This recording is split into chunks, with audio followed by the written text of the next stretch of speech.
এতিয়া আজি বামনৰ ষ্টাৰ্ট হৈছে পানীৰ, মোক আৰু মতা নাই এতিয়া। কেনেকুৱা ধৰণৰ কথাবোৰ ক'ব পৰাখিনি?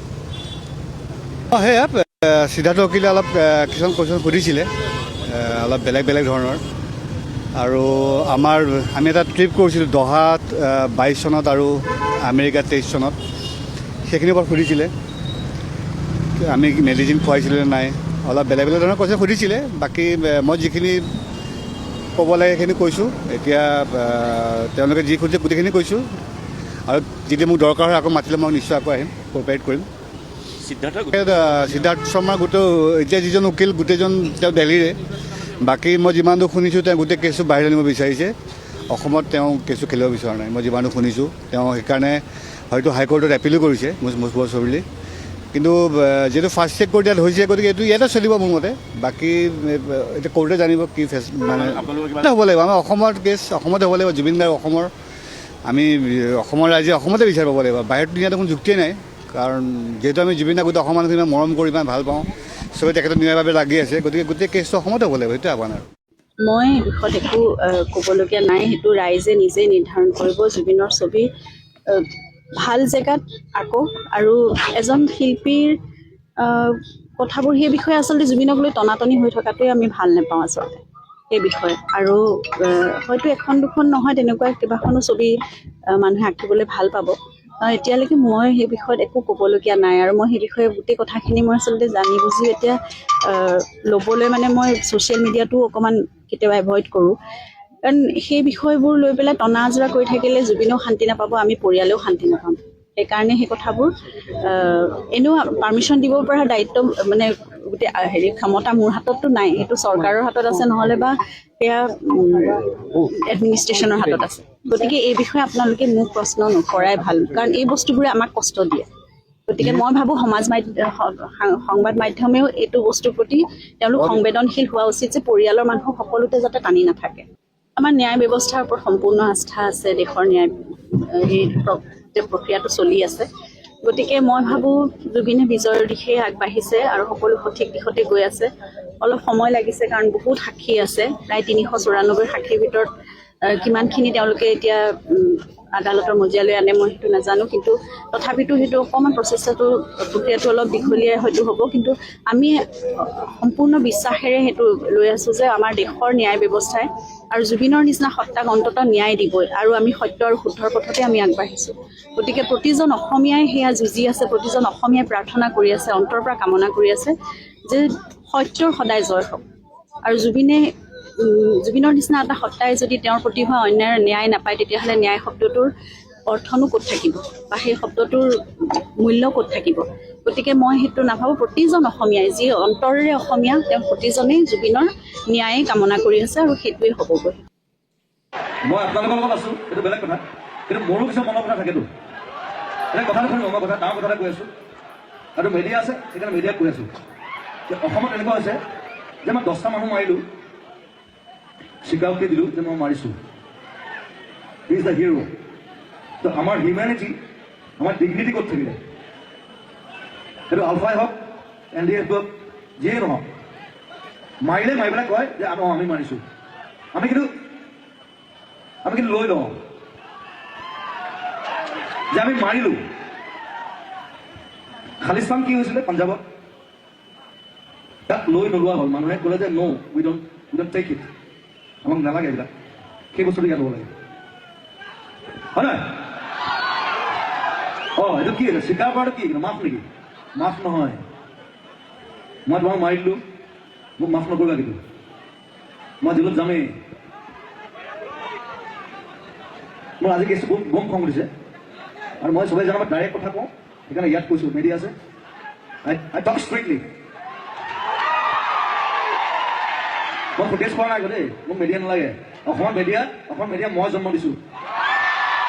Yes, media was created by me. মই প্ৰথম ব্ৰেণ্ড এম্বেছাডৰ আছিলোঁ, NDTV, উলালা, নিউজ লাইভ, চবৰে মই ব্ৰেণ্ড এম্বেছাডৰ আছিলোঁ। এতিয়া মিডিয়া বহুত ডাঙৰ হৈছে, ঠিক আছে, ভাল, ইটছ গুড ফৰ আছ। খালি এই যে মই 10টা মানুহ মাৰিলোঁ, মই স্বীকাৰ কৰিলোঁ। আৰে হোৱাট ইজ দিছ? সেইটো কালি ইও মাৰিব পাৰে, কালি 3টা মাৰিলোঁ, মই স্বীকাৰ কৰিলোঁ। সেইটো মাফ নেকি? মাফ নহয়। দেয়াৰ ইজ ন' মাফি। চিন্তাৰ কথা থেংক ইউ নমস্কাৰ এইখিনি মোক ক'বলগীয়া আছিলে আৰু মই সদায় যিখিনি ক'বলগীয়া থাকে মই কওঁৱেই পৃথিৱী যিয়ে নহওক চিন্তা খাতি নকৰোঁ মই টেনশ্যন ল'ম না ফাষ্ট ট্ৰেক আদালতত জুবিন গাৰ্গৰ হত্যাৰ গোচৰৰ শুনানি সোমবাৰৰ পৰা পুনৰ আৰম্ভ হৈছে গোচৰৰ শুনানি প্ৰক্ৰিয়া আজি আদালতত সাক্ষ্যদান কৰিব জুবিন গাৰ্গৰ ভগ্নী পামী বৰঠাকুৰে লগতে সাক্ষ্যদান কৰিব জুবিন গাৰ্গৰ দীৰ্ঘকালৰ সতীৰ্থ জয়ন্ত কাকতিয়ে সোমবাৰে সাক্ষ্য গ্ৰহণ নহ'ল পামী বৰঠাকুৰৰ আজি পুনৰ সাক্ষ্য প্ৰদান কৰিবৰ বাবে জুবিন গাৰ্গৰ অন্যতম সহযোগী জয়ন্ত কাকতিক দ্বিতীয়বাৰৰ বাবে মাতি পঠিয়াইছে ফাষ্ট ট্ৰেক আদালতে আৰু সেই অনুসৰিয়ে পুৱাৰ ভাগত নিৰ্দিষ্ট সময়ত জুবিন গাৰ্গৰ ভগ্নী পামী বৰঠাকুৰ আৰু জুবিন গাৰ্গৰ সতীৰ্থ জয়ন্ত কাকতি গৈ উপস্থিত হৈছে আমি এই সন্দৰ্ভত সবিশেষ জানিবৰ বাবে পুনৰবাৰ এই মুহূৰ্তত আপোনালোকক জ্যেষ্ঠ সাংবাদিক ঋত্বিক কৌশিকৰ কাষলৈ লৈ যাব বিচাৰিছোঁ ঋত্বিক কৌশিক দেখিবলৈ পোৱা গৈছিল যে ৰবি শৰ্মাক প্ৰায় ৪-৫ দিনৰ সাক্ষ্য গ্ৰহণৰ বাবে মতা হৈছিল তাৰ পিছত আজি দ্বিতীয়বাৰৰ বাবে জুবিন গাৰ্গৰ সুদীৰ্ঘকালৰ সহযোগী যাক একেলগে ছাতুৰ দৰে দেখিবলৈ পোৱা গৈছিল জুবিন গাৰ্গৰ লগত জয়ন্ত কাকতি তেওঁক দ্বিতীয়বাৰৰ বাবে মাতি পঠোৱা হৈছে পামী বৰঠাকুৰৰ সাক্ষ্য গ্ৰহণ কৰা হৈছে এই গোটেই বিষয়টোত মই অধিক তথ্য আপোনাৰ পৰা জানিব বিচাৰিছোঁ এটা কথা এই সাক্ষ্যদান প্ৰক্ৰিয়াই প্ৰমাণ কৰে নেকি যে আদালতে জুবিন গাৰ্গৰ যিবোৰ ঘনিষ্ঠ মানুহ আছিল ৰবি শৰ্মা জয়ন্ত কাকতিকে ধৰি সেই ঘনিষ্ঠ মানুহবোৰৰ পৰা তেওঁলোকে অধিক তথ্য সংগ্ৰহৰ বাবে বাৰে বাৰে তেওঁলোকে মাতি পঠিয়াইছে নেকি সেই ঘনিষ্ঠ বন্ধুসকলক চাওক ৰাজদীপ গোটেই বিষয়টো যদি আমি চাওঁ ইয়াত বহুখিনি কথা আছে ৰবি শৰ্মাৰ ক্ষেত্ৰত দুই পক্ষৰ অধিবক্তাই তেওঁৰ পৰা সাক্ষ্য গ্ৰহণ কৰিছিল ক্ৰছ এক্সামিনেশ্যন কৰিছিল যাৰ বাবে প্ৰত্যেকজন অভিযুক্ত যি 7গৰাকী অভিযুক্ত আছিল শ্যামকানু মহন্ত সিদ্ধাৰ্থ শৰ্মা শেখৰজ্যোতি গোস্বামী অমিত প্ৰভা মহন্ত সন্দীপন গাৰ্গ পৰেশ বৈশ্য নন্দেশ্বৰ বৰা এই 7গৰাকী যি অধিবক্তা আছিল সেই অধিবক্তাসকলে তেওঁলোকে ৰবি শৰ্মাক জেৰা কৰিছিল যাৰ বাবে দীঘলীয়া এটা সময় প্ৰয়োজন হৈছিল এজন অধিবক্তাই 1 পৰা 3 ঘণ্টা পৰ্যন্ত তেওঁ ক্ৰছ এক্সামিনেশ্যন কৰিছিল আৰু যাৰ বাবে এই সময়টো লাগিছিল প্ৰায় 6 দিন ৰবি শৰ্মা আহিছিল ইয়াত সাক্ষ্য দিবলৈ তেওঁক বিভিন্ন ধৰণে ক্ৰছ কৰিছিল অধিবক্তাসকলে আৰু তাৰ সমান্তৰালভাৱে কালিৰ দিনটোত যদি আমি চাওঁ কালিৰ দিনটোত যি সিদ্ধাৰ্থ শৰ্মাৰ অধিবক্তা আৰু শ্যামকানু মহন্তৰ অধিবক্তাই তেওঁক ক্ৰছ কৰিলে কিন্তু সেই ক্ৰছ সম্পূৰ্ণ নহ'ল যাৰ বাবে আজি পুনৰ মতা হৈছে আজি বৰ্তমান সময়ত জয়ন্ত কাকতিক তেওঁক সাক্ষ্য গ্ৰহণ কৰি থকা হৈছে আৰু 11:30 বজাত পামী বৰঠাকুৰক আদালতলৈ মতা হৈছে জয়ন্ত কাকতিৰ যি সাক্ষ্য সম্পূৰ্ণ হোৱাৰ পিছতে পামী বৰঠাকুৰৰ যি সাক্ষ্য আছে সেই সাক্ষ্য আদালতে ল'ব আৰু আদালতে যেতিয়া সাক্ষ্য ল'ব তাৰ সমান্তৰালভাৱে যি চৰকাৰী পক্ষ আছে বিশেষ অধিবক্তাৰ দল তেওঁলোকে যেতিয়া প্ৰশ্ন সুধিব তেওঁলোকে তথ্য দিব আৰু সেই তথ্যৰ ওপৰত যি অধিবক্তা আছে অভিযুক্ত পক্ষৰ তেওঁলোকেও পামী বৰঠাকুৰক ক্ৰছ কৰিব এইখিনি যিখিনি তথ্য তেওঁ প্ৰদান কৰে আৰু যিহেতু এই গোটেই বিষয়টোত পামী বৰঠাকুৰ অন্যতম এজাহাৰকাৰী আছিল জয়ন্ত কাকতি এজাহাৰকাৰী আছিল যাৰ বাবে তেওঁলোকে এজাহাৰ কি ভিত্তিত দিছিল কি তথ্য আছে তেওঁলোকৰ ওচৰত এই গোটেই তথ্যসমূহ আদালতত দিব আৰু পামী বৰঠাকুৰে কৈছে যে তেওঁ আত্মবিশ্বাসী গোটেই গোচৰটো ভালদৰে যাব আৰু জুবিন গাৰ্গে ন্যায় পাব আমিও অপেক্ষাৰত জুবিন গাৰ্গে কেনেধৰণে ন্যায় পায় যিসকল দোষী আছিল সেই দোষীসকলক কেনেধৰণৰ শাস্তি হয় আৰু তেওঁলোকৰ পৰৱৰ্তী কি ব্যৱস্থা তেওঁলোকৰ বিৰুদ্ধে আদালতে গ্ৰহণ কৰে কিন্তু বৰ্তমান সময়ত সাক্ষ্য প্ৰক্ৰিয়া চলি আছে যি এজাহাৰকাৰীসকল আছিল এজন দুজনকৈ এজাহাৰকাৰী এতিয়া প্ৰায় সম্পূৰ্ণ হৈছে হয়তো আৰু 2-4 দিনৰ ভিতৰতে এজাহাৰকাৰী যি আছে তেওঁলোকৰ সাক্ষ্য আদালতে সম্পূৰ্ণ কৰিব আৰু তাৰ পিছতে যিসকল চিকিৎসক আছিল চিকিৎসকসকলক তলব কৰা হ'ব চিকিৎসকসকলৰ পৰা তথ্য গ্ৰহণ কৰা হ'ব আৰু তেওঁলোকে কেনেধৰণে চিকিৎসা কৰিছিল কি দৰৱ জুবিন গাৰ্গক দিছিল কি এডভাইচ দিছিল এই তথ্যসমূহ আদালতত চিকিৎসক প্ৰদান কৰিব ভাষ্য হিচাপে প্ৰদান কৰিব আৰু তাৰ পিছতে সমান্তৰালভাৱে আন যিসকল জড়িত সাক্ষী আছে বিশেষকৈ প্ৰবাসী অসমীয়া যি ছিংগাপুৰত আছিল সেই সময়ছোৱাত তেওঁলোকক যেতিয়া তলব কৰা হ'ব সেইটো লক্ষণীয় হ'ব যে তেওঁলোকে আদালতৰ এই নিৰ্দেশ পালন কৰে নকৰে ইতিমধ্যে আইনী যি প্ৰক্ৰিয়া সেই আইনী প্ৰক্ৰিয়া আৰম্ভ কৰিছে আৰু হয়তো 2 এদিনৰ ভিতৰতে তেওঁলোকৰ ওচৰলৈও সাক্ষ্যদানৰ বাবে জাননী দিয়াৰ প্ৰক্ৰিয়া আৰম্ভ হ'ব ৰাজীৱ ধন্যবাদ জ্ঞাপন কৰিছোঁ আপোনাক সবিশেষ জনোৱাৰ বাবে ঋত্বিক কৌশিক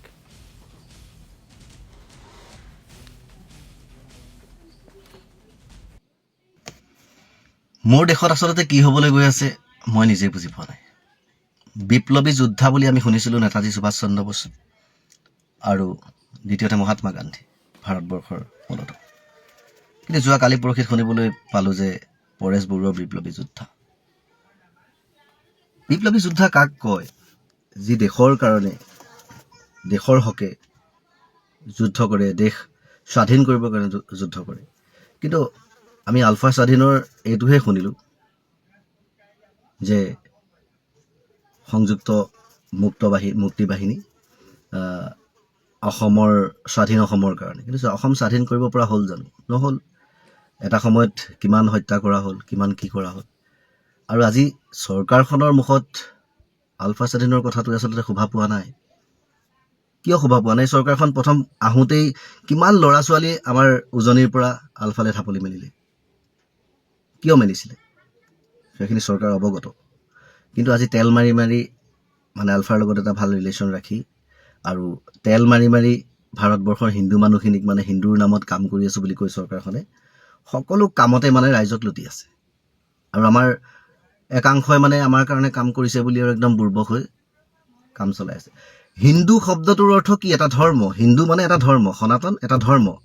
চ' ধৰ্মৰ হকে যদি চৰকাৰখনে কাম কৰে, তাত বেলেগ ধৰ্মৰ মানুহ যোনেই থাকক নাথাকক XYZ, তাত কাৰ নমৰাকৈ নিজৰ ধৰ্মৰ মানুহখিনিক সুস্থ ধাৰ্মিক কৰাৰ চেষ্টা কৰিব লাগে। মুছলমানৰ মাদ্ৰাছা ভাঙি আছে, য'ত ধৰ্মীয় শিক্ষা দিয়া হয় তাক ভাঙি আছে। ঠিক আছে, সেই মাদ্ৰাছাটো চৰকাৰী অনুষ্ঠানত আছিলে, চৰকাৰে ভাঙি পেলাইছে। ভাঙি পেলাই হিন্দুৰ কাৰণে তাত টোল খুলি দিয়া নাই কিয়? সকলো হিন্দু সনাতনী ধৰ্মৰ কণ কণ বাচ্ছাৰ পৰা বুঢ়ালৈকে কিয় বেদ পঢ়িব নাজানে? কিয় আজি কোনোবাই ঘপককৈ সুধিলে গায়ত্ৰী মন্ত্ৰটো ক'ব নাজানে? কিয় কোনোবাই আনকাহে মন্ত্ৰটো ক'ব নাজানে? কিয়নো বেদ পঢ়িব নাজানে, বেদৰ একোৱেই নাজানে। কোনোবাই কৈ দিছে আমাৰ ধৰ্মত এনেকৈ চলে, তেওঁ সেইটোকে মানি লৈ কৰি আছে। কিয়নো তেওঁ বেদে কি কৈছে সেইটো নাজানে। গতিকে এই শিক্ষাখিনি কিয় দিয়া নাই? কিয় নিজৰ হিন্দু ধৰ্মটোক ওপৰলৈ নিবৰ কাৰণে চেষ্টা কৰা নাই? হিন্দুৰ কাৰণে যদি কাম কৰিছে, তেতিয়া এই ধৰ্মটো কিয় মানে কথিত হিচাপত চলাই থকা হৈছে? কিয় বেদৰ কথা বতৰাখিনি শিকোৱা নাই? সেইখিনি শিকিলে কিজানি হিংসা কমি যায় ধৰ্মৰ মাজত। কিজানি বেদত পায়েই যে হিন্দু ধৰ্মত দেখোন সনাতন ধৰ্মত কোনো হিংসাৰ কথাই নাই, আন ধৰ্মক কোনো কথা ক'বলৈ কোৱাই নাই, একো বেয়াকৈ আনৰ চিন্তা অহিত চিন্তা কৰিবলৈ কোৱাই নাই, বেয়াৰ লগত থাকিবলৈ কোৱাই নাই, মহাপাপ। এইখিনিতো গম পাই যাব। গতিকে সেইকাৰণে আচলতে এইখিনি কৰা নাই। অকল মুখেৰে হিন্দু হিন্দু চিঞৰি আছে। মুঠতে হিন্দুৰ সংখ্যা বেছি আছে ভাৰতত। গতিকে হিন্দুৰ স্বাৰ্থত যদি কাম কৰিছোঁ বুলি আমি চিঞৰ বাখৰ কৰি থাকোঁ, হিন্দুৱে আমাক ভোট দিবই।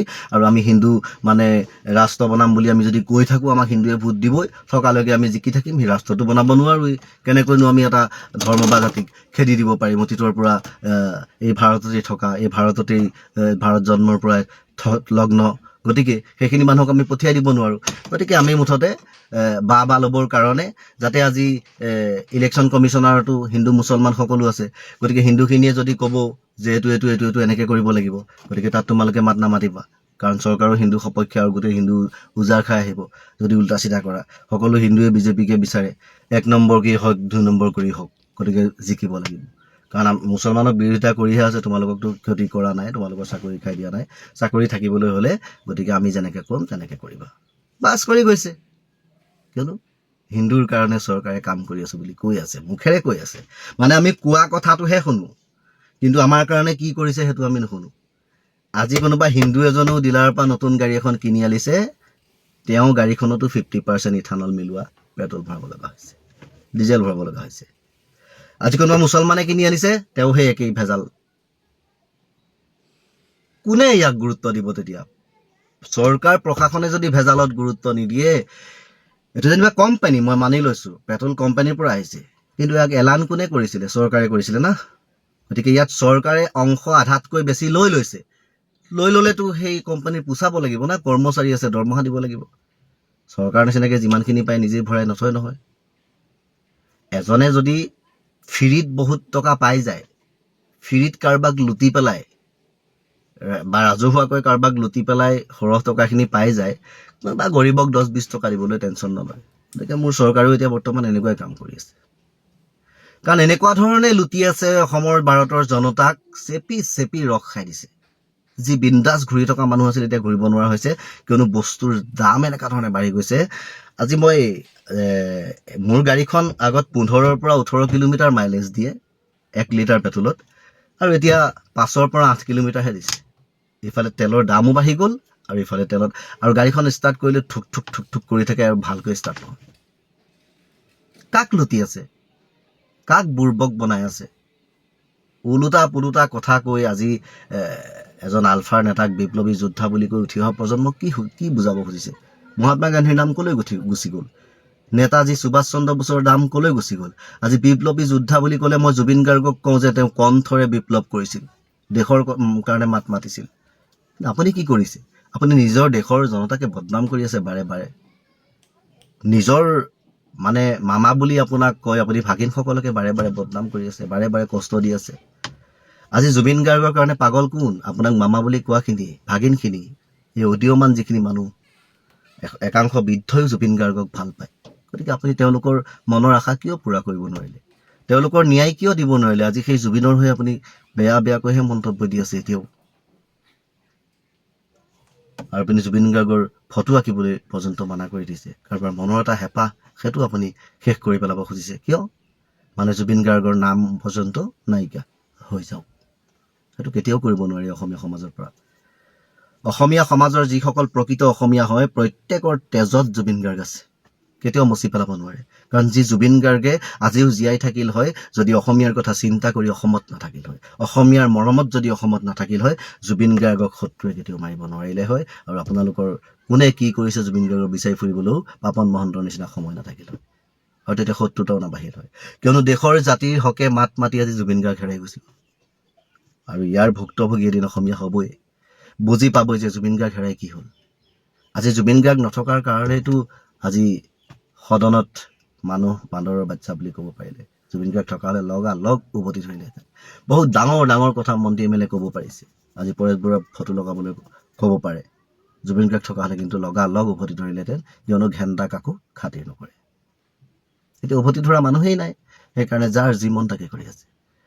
গতিকে এই কথাবিলাক আমি আচলতে সুস্থ বিবেক থকা মানুহবোৰে বুজি পাব লাগে। আমি যদি তেওঁলোকৰ কথাতেই সহমত হৈ পেলাই আমি সেই ভুলকে কৰোঁ, আমাক কিন্তু পাপে চুব। গতিকে পাপেটো চুবই, আৰু নিজৰ অনিষ্ট কিমান হ'ব সেইটো নিজেও গম নাপাব। গতিকে এবাৰ ভাবি চাব, এই ইলেকশ্যনত ভোটত জিকিবৰ কাৰণে হিন্দু হিন্দু কৰি থকা হৈছে, কিন্তু হিন্দুৰ স্বাৰ্থত একো কৰা নাই। আজি যদি গাঁৱে গাঁৱে প্ৰত্যেকখন গাঁৱত এটা এটা ট্ৰুল সাজি দিলেহেঁতেন, চৰকাৰী ট্ৰুল হিচাপে, যে মুছলমানৰ মাদ্ৰাছা আমি ভাঙি দিছোঁ, আমি ট্ৰুল খুলি দিছোঁ, আমি হিন্দুৰ স্বাৰ্থত কাম কৰিছোঁ, প্ৰত্যেক ঘৰ সনাতন হিন্দুৰ ধৰ্মৰ ল'ৰা ছোৱালীয়ে তাত গৈ শিক্ষা গ্ৰহণ কৰিব লাগিব, ধৰ্মীয় শিক্ষা, ধৰ্মীয় কিতাপ পঢ়িব জানিব লাগিব, সংস্কৃত ফৰকৈ ক'ব পাৰিব লাগিব। তেতিয়াহে মানি ল'লোহেঁতেন যে হিন্দুৰ স্বাৰ্থত কাম কৰি আছে। ঘটিটো এইবিলাক মিছা কথা, একোৱেই কৰা নাই। সকলোৰ কাৰণে সমানেই কৰি আছে, মাত্ৰ মুখেৰেহে হিন্দু হিন্দু বুলি কৈ আছে, বাকী একো নাই।